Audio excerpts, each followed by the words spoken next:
Welcome to In Focus. I'm your host, Yesenia Taveras. Did you know that every day in America, about 100 people die from gun violence? We have gun violence happening throughout our country, from school shootings to mass shootings at concerts to even shootings right here on our streets. The gentleman we're about to meet is the co-founder of 302GunsDown, and he's going to share with us his insight and perspective on the gun violence that we even witnessed here in the city of Wilmington, and how his organization is helping to bring positivity and shed a peaceful light in our community. Welcome to the show, Iz. Peace. How you doing? Good, good. Thank you so much. I know you're like a legend in our community, so it's definitely an honor to have you on the show. I appreciate it. To be honest with you, it's mutual. So if anything, I commend people that are doing their part to make sure to give our people voices. And just like yourself, you've been an advocate in our community and a leader. And that's something that we have to admire, and thank you for this opportunity here to build today. Oh, our pleasure. Thank you so much. So let's talk a little bit about your background first before we get into 302GunsDown. For those who don't know a little bit about the truth, tell us about yourself. Well, my journey started in Peru. I am Peruvian born, and I came here to America. And then I was raised up in Brooklyn, New York. And from there, I lived about 27 years in New York City. And it was tough, though, I got honestly say. There's a reason why I came out here to Delaware to find a new beginning and a new place to have peace, at the same time. I just didn't know that it would be another Brooklyn pretty much out here, too, at the same time. But my journey has not been an easy one, but, my family, we all had to struggle, being migrants coming, from another land, and to also learn the language. But at the same time, to learn to survive, to learn to survive in the conditions that we have to be in and take the necessity steps to come through, But for me as a person, as a young individual, I had to take a different path too, because I was also too in and out of group homes myself. And that's probably where I got to see more the inside of what we go through as a people, as a struggle, and especially as a youth. So for me, doing what I do today, I look at what I did earlier in my life as early lessons, and to also to help relate with the individuals that what they go through. At the same time, I have a better understanding. And that's very deep, because I myself, as I grew up, I started to learn that things don't happen to us for us or because of us. They happen to us so that way we can share and help bring somebody else up. Because as we all learn, some people are stronger than others. And so those who do have the strength, I feel like it's kind of like our responsibility to help bring someone else up who doesn't have that strength. Yeah, and it's definitely something that we should share more often, especially today in the world that we live in, and especially in the conditions too, that a lot of our homes are broken. And we need to share that knowledge with one another as much as possible if we want to be our brother's keeper and our sister's keeper. So when we have knowledge, you have power, but we need to share it. That's right. So. And between the cities from Brooklyn to Wilmington, are there any similarities or differences that you've noticed over the last 10 plus years? Similarities is that there's crime everywhere. To be honest with you, I figured too, myself being blind, in other words, that you thinking that in New York City that's the only place, crime would happen in that nature. But when I moved out here, it was the same thing, but just in a more smaller frame. And I don't mean small by just the size, I mean just by the collective that we are here in the city, and really together, and we have to learn to cope with one another here. But I give a lot of respect, to the people here that do evolve from it, grow from it, and don't let this hold them back at the same time. So I got to give them the recognition for that part too. So. Okay, and so now such a sensitive topic. Let's talk a little bit about gun violence. Although it's becoming more of the stream on media where people are actually being exposed to it, this is actually a norm for those who are living on the streets, unfortunately, and some are born into it, as you've mentioned previously. But let's talk a little bit about your whole experience and shed some light into regards to why you created 302GunsDown. Where did that come from? It came from behalf of the people. It all started actually, I was living really close around the neighborhood, around 7th and Tatnall. And a young lady was coming out to go shopping with her child, and there was a random shooting that ended up killing her. and shooting her son. One of our neighbors, was really concerned about what are we going to do about the situation? What can we do? Because enough is enough and there's too much tragedy. And that's when Sister Michaelina de Jesus and also Brother Jay Street, we came together. And we were all from different parts of the inner city of Wilmington, and we decided to, let's organize among ourselves. In other words, for people who live in our cities, in our conditions, and especially in our barrios. And we know there's a lot of people that want to help, but it has to come from within. Mm-hmm. And we figured that, a lot of us do our part in our communities. So let's start reaching and start talking to our communities, but let's start organizing at the same time. Right. And what is 302 Guns Down? Because I know personally you guys are all about peace. You have had your peace marches, mm-hmm. your Peace of Week events. Talk to us a little bit about what the organization actually does. Yeah, it's a proactive organization. It's an organization that helps create economics at the same time. It's an organization that believes in our youth and that doesn't abandon them. It's an organization that creates opportunity, but at the same time, creating with those around you, creating with those in your community, especially, because those are the people that we relate to and we build with. Mm-hmm. Now, we've had to do this through years. When we first started, I remember we had no budget, no nothing, but we needed to get the message across. So we needed to find community leaders, people that are involved in the community to be voices. And tell us a little bit about what we're seeing here. Previously, we have a Stop the Violence banner that just previously showed. Yeah. We have obviously a lot of community members showing up and supporting one another. So share us. Yeah, these are some great leaders right here, community leaders. We actually happen to be right here at the Delaware Art Museum, and we were doing an event, Day of Peace, I believe. And this time we did an outcall here to reach out to all aspiring young people, especially artists, that wanted to get their voices across, but through hip hop, through poetry, through spoken word, and doing what they can. And I feel humbled that especially a museum has opened their doors to hear. And the reason why we did this too was because we wanted people to understand from our voices, mm-hmm. from the people who live in these conditions, that there's a bridge that we need to build. Because I know sometimes there's media out there when they report the shootings or they report what's going on in the neighborhoods. And yet when you read those comments in the bottom of the news journal, the articles, they call us savages, they call us animals, they call us like as if we were worthless. But we need to show them that we're more than that at the same mm-hmm. time. And I'm like, you can have an opinion, but are you living through it? Are you living what we have to live through? So in other words, we believe that we're gonna, be a rose, in other words, in a concrete jungle and blossom, in other words, show the people that we are light, show the people that there's a beautiful side to us, and don't think that this is something that we want to happen, mm-hmm.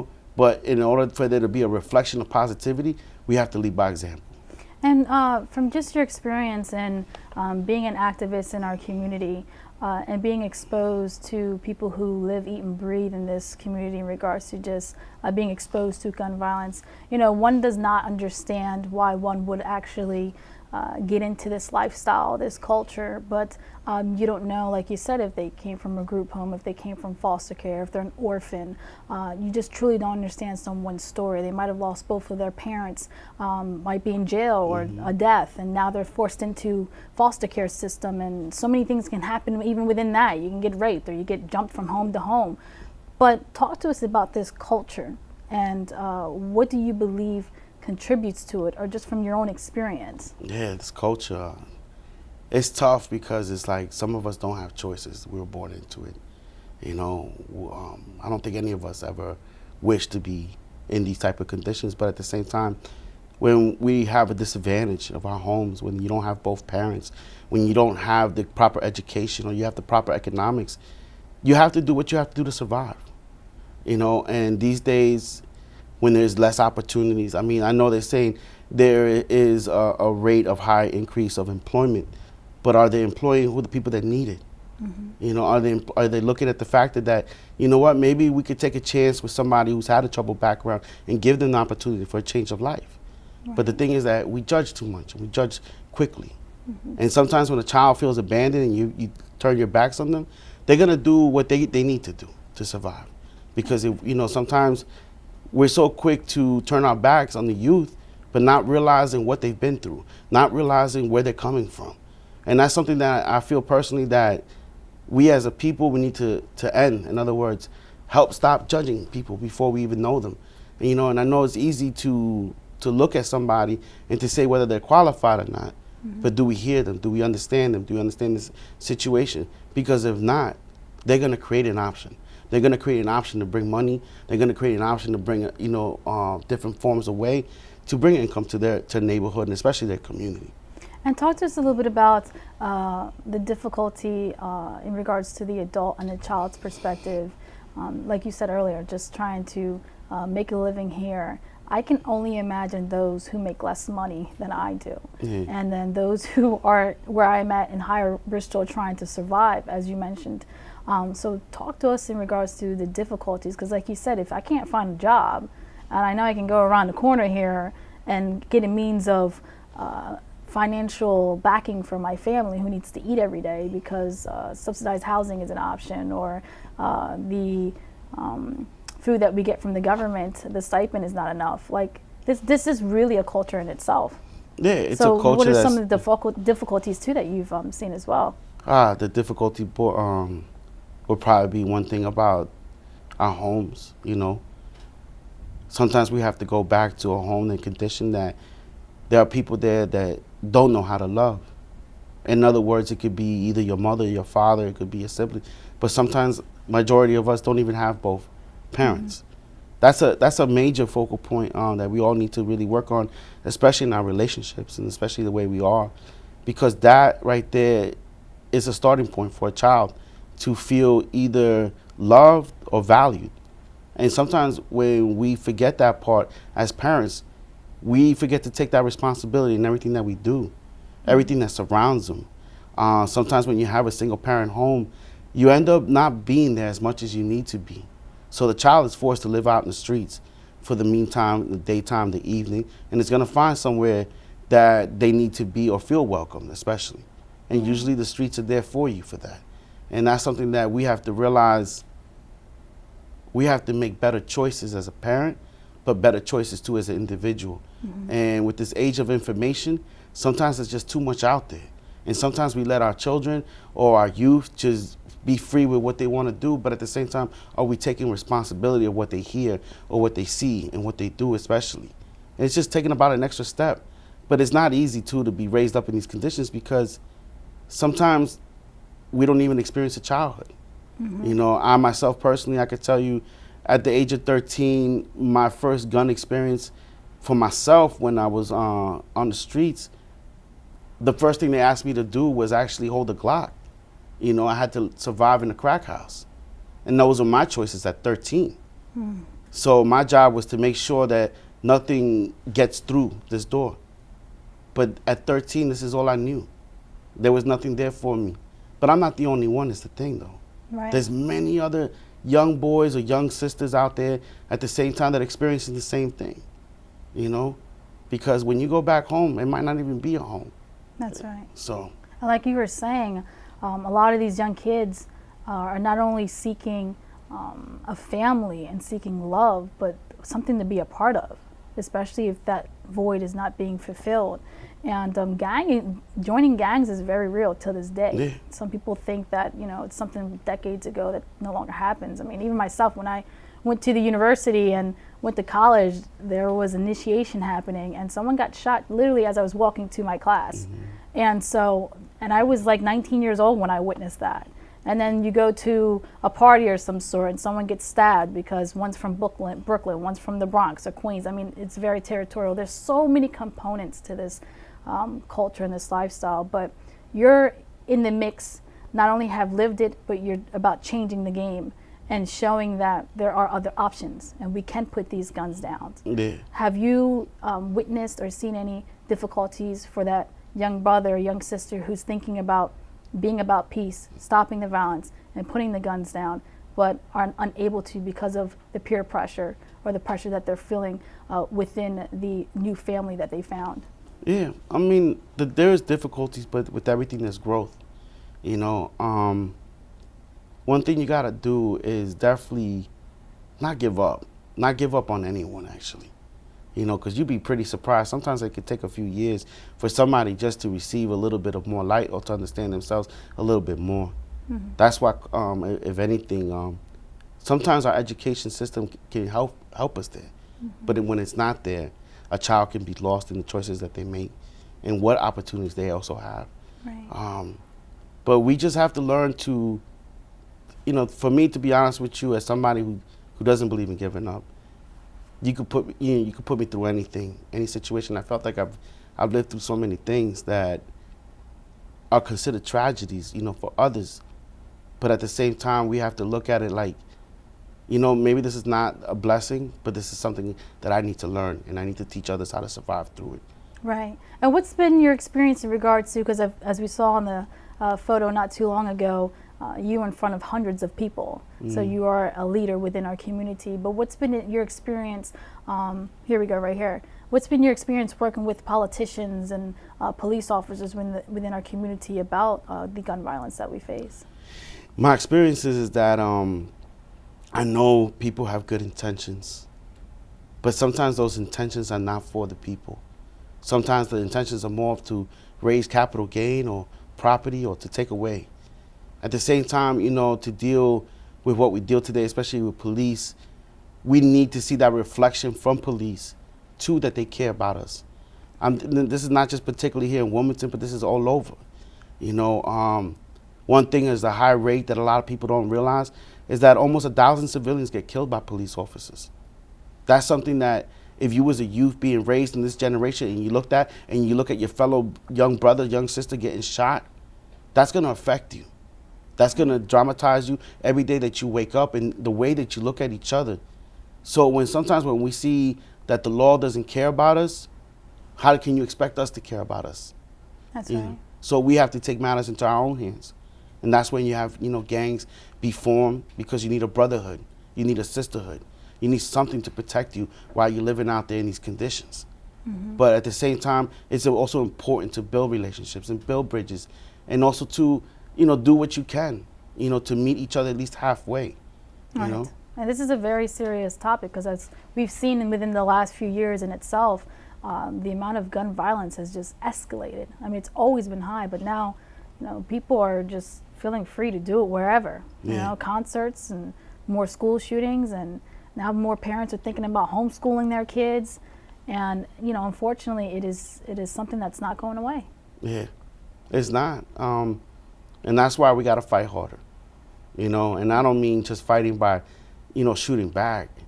I mean, sometimes you got to love stronger. You got to get up every day and show a different face, have a little bit more character, At the same time, too, do your best to be less emotional. But sometimes we have to also realize what triggers it, what triggers these emotions, That's something that we also need to look at, too, in our inner cities, too, the options that we have where it can be connected to food, the chemicals that we have. Let's look at our bodegas. What are they filled with? We talk about chips, sodas, and stuff, and it's easy. Yes, it's affordable, but yet what is the reaction towards that after that? How does that benefit? Because at the same time, we don't know what type of emotions it's feeding into. So a lot of people are really not, are having a hard time being healthy. And it's, and that it also includes being healthy-minded at the same time. And the wonderful thing about you is that you're a leader wherever you go. So not only are you the co-founder of 302 Guns Down and you're doing your part in our community to positively reinforce to our people, put the guns down, stop the violence, but in your day job, you're actually making an impact too at the Delaware Art Museum. Yes. And a lot of people don't know that side of you, the professional side, because 302 Guns Down, you're doing a lot of community service, a lot of things that you've been doing within our community that you don't get paid for because you love the people and you're here for them. Let's talk a little bit about how do you bring the two together. There is Delaware Art Museum of the Arts and the is at 302 Guns Down. Well, it started with a mission about 16 years ago. And when I first started, me coming, from New York and everything, I saw something that was a void here. And it was really representation of our people, especially a city that's predominantly black, especially a city that's predominantly people of color. And I felt if they only knew the importance and how the essence of the people need to be felt and also seen. But that took to be intricate. In other words, helping them see that vision that we too are beautiful people, and at the same time, How do I get our people to believe that the art museum is something that they need to be a part of, or to also be somehow included? Well, that's where we started, organizing grassroots events, at the art museum. They opened their doors first, and from there we started, growing more and more. But at the same time, the art museum started seeing a different demographic of people coming in from the neighborhoods. The thing is that the whole thing coming together was really trying to make people feel that they matter. Right. That you're not just a person with a name, but that you're an actual piece of the puzzle to the big picture. And how do we get that involved? I just wanted to make people feel valued. And when people open the doors, and it's something about when you do something at the art museum, you exist even more because you get added to the archives. And that's when we get added into our history books and other books of knowledge too. Because sometimes we want to look at heroes that we have, and sometimes we look so far back, but we forget about our present. We forget about the present moment that we're living, and we need to make heroes today and not just romanticize the ones in the 60s or in the 70s. So it's time to make new heroes, and it's what we have to do, make them feel important. But at the same time, create economics too, back and forth, where there is a value for that. Right, and you're creating new initiatives at the Delaware Art Museum, but during the actual journey, was there times where you were vulnerable or found it hard to be vulnerable, to open up to your own experiences and letting them know, like, look, I've been through this, I know what works, and I know how our culture operates, and these are the events that I believe that would help speak to them? Yeah, it's tough. It's tough, especially not having a college degree, being a migrant, doing what you do in the streets, and yet trying to help an institution see the vision that you have. But it started years ago when one day they saw the art museum. They saw an article in the newspaper of me doing what I do outside of the art museum. I saw that with the kids in J Street. And I've been doing this for a long time. I've been organizing for the last 16 years. And they opened the doors and they said, we would like you to start putting some pieces of the puzzles together if you can. And of course, I'm just like, of course I'll do it, And with that alone, when they started seeing the difference of people that it impacted, let's keep going. Let's see what more we can create. But there's a lot that we can do every day, because I feel us as people that are, especially in the barrios, in our neighborhoods out here, there's a lot of visionaries and there's a lot of great gifted people out there who are looking for that opportunity. An opportunity. And can execute. Yeah. They can really do and bring that vision to fruition. Yeah. Well, just to say, our people created hip hop. Our people created hip hop culture that right now it's $1 billion industry for the world. And that started reaching all demographics. Yeah, and that started with poverty. That started with pain. That started with police brutality. That started with the issues that we were going in our neighborhoods. So we used what we got to create something special. And we used it to voice the opinions and especially what matters in our neighborhoods. And that's why, like, now the Art Museum has opened up at the doors, and especially to hip hop culture. Because hip hop culture is probably one of the most important vessels to either voice your opinion of your community and then what's going on in our social days as it is. So. And now you do have an event coming up at the Delaware Art Museum on May 31st. Talk to us about how you're bringing and bridging the community with the music and the arts. Yeah, May 31st, we have an event called the Backyard Bash. It's a beautiful event that started about 4 years ago. And we've been bringing people in together, not just musicians that are just talented, but musicians that are actually also community activists in their own community and bridging that. Something that I've been doing for years, actually, when I do my lineups, people ask me, how is it that you pick your lineup? It's not about how many likes or who's you're following. It's more about what you do in your community. And that's how I create my lineups. So we're going to have the Universal African Drum and Dance, Missy Beldredge, Nalani Salani. We're also going to have Naja Nicole, and it's going to be hosted by India Cologne. But we're going to have food trucks. We're going to have a lot of independent grassroots vendors, too, at the same time. But the main thing that this is a whole entire people, sectors of different parts of the community coming together to celebrate, but at the same time supporting the arts, supporting the vision. But we're doing it within us, and the beautiful part about doing it at the Art Museum, it is a beautiful neutral zone for everybody to come together from different neighborhoods. Okay, and we actually have video of this these artists that are going to be joining forces together. So let's take a look now. It's a beautiful African drum and dance ensemble. There are about 30 pieces to them. Okay. They'll be coming from Camden, actually. And this is a very cultural experience. These sisters here have definitely been represented at the Ladybug Festival, been headlining many times, and they'll be coming in full band mode at the Backyard Bash. Wonderful. And like you said, these aren't people about likes. Yeah. Naja Nicole, beautiful example. She actually did our first 302 Guns Down event. She helped us, you know, and right before she went on The Voice, this is what she presented, and we were like, you know, we got to bring you back one more time. And now, you know, she has flourished, her career has blown. But the main thing is to make them understand that, you know, these are beautiful people in our community that are here. And that's amazing because she competed too. And was it The Voice? Yeah. She competed on The Voice, made it to 10 weeks. We recently just had Wendell Smallwood here. I mean, we have amazing people coming from Wilmington that don't get enough light in the media mainstream, right? So that's kind of where WITN 22 fits in. And that's why we're here, to give them that opportunity.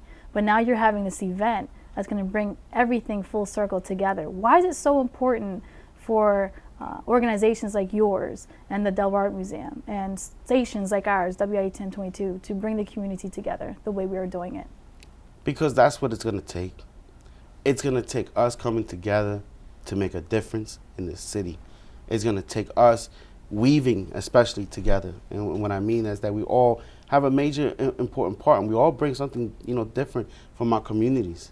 But in order for us to teach the youth and for them to see a new vision, they gotta see us working together. And it's important that we keep backing up, you know, especially events like this, because it's more than just artists performing, but it's at the same time also creating economics for our local vendors, for our people that are regional, our people that are visionaries, because we need to support the independent arts at the same time. And before we close out, I'm going to give you the floor. This is your opportunity to share any insights or anything you would like to share with our viewers. This is your moment. My moment is really that I would love for this city to really open the doors more to hip-hop culture, to be honest with you. If you want to see a difference, too, in our gang violence and the issues that we have here, you got to give us an opportunity to let us voice it out. We need an outlet. And we need to create more outlets in the city, not just for folks that are working in the offices, but we need to create more opportunities for people who are living in the streets. We too are consumers. We are economic power. Just give us something that's worth our time, worth investing in. Let us buy back our blocks, our neighborhoods, and let us continue keeping the culture alive, because culture is very important. Because once we know more about our roots, we know our purpose, and we know where we need to go. Wonderful. Thank you. Thank you so much, Is the Truth, for your insights. And this is the information here for the event on May 31st. So make sure the community comes out and enjoy this fellowship atmosphere that you're presenting for us. Yes, and make sure you get your tickets at the Delaware.org. There will be a line, so if you want to avoid the line, please make sure you go to Delaware.org and get your tickets. Thank you so much. Thank you so much, Iz. Thank you. Truly appreciate your time today. Thank you. And on behalf of all of us here at WITN 22, we'd like to say thank you so much for watching. Enjoy the rest of your day. I've been your host, Yesenia Taveras.